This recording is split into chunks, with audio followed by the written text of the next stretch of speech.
السلام علیکم۔ آپ ہمارے ویڈیو کو لائک کر دیا کریں اور ساتھ ہی ہمارے چینل کو سبسکرائب بھی کر دیں اور ہر نئی نوٹیفیکیشن کے لیے بیل آئیکن کو بھی دبا دیں۔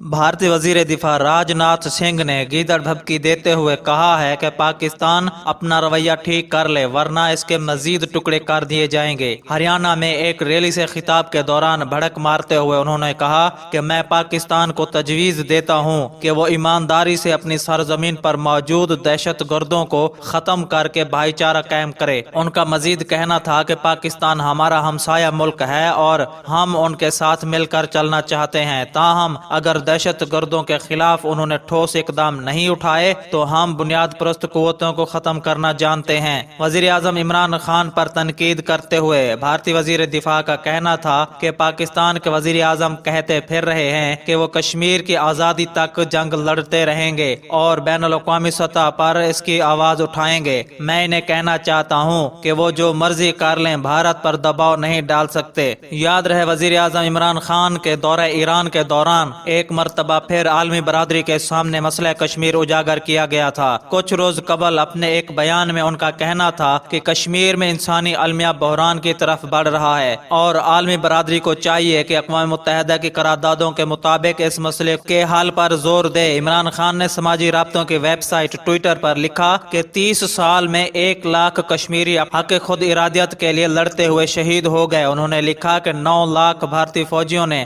8 لاکھ کشمیریوں کا محاصرہ کر رکھا ہے، بچوں اور بڑوں کو جیل میں بند کر دیا گیا ہے۔ عمران خان نے لکھا کہ بھارتی فوج نے کشمیر پر غاصبانہ قبضہ کر رکھا ہے۔ 2 ماہ سے کشمیر میں مواصلات کا مکمل بلیک آؤٹ ہے اور ہزاروں کشمیریوں کو جیل میں بند کر دیا گیا ہے۔ ان کا کہنا تھا کہ کشمیر عالمی سطح پر تسلیم شدہ متنازع علاقہ ہے۔ وزیر اعظم نے لکھا میں پریشان ہوں کہ عالمی میڈیا ہانگ کانگ مظاہروں کو ہیڈ لائن بنا رہی ہے اور مقبوضہ کشمیر پر انسانی حقوق کے سنگین بحران کو نظر انداز کر رہا ہے۔ تو ناظرین، آپ کا اس بارے میں کیا خیال ہے؟ نیچے کامنٹ باکس میں اپنی قیمتی رائے کا اظہار ضرور کریں۔ اللہ حافظ۔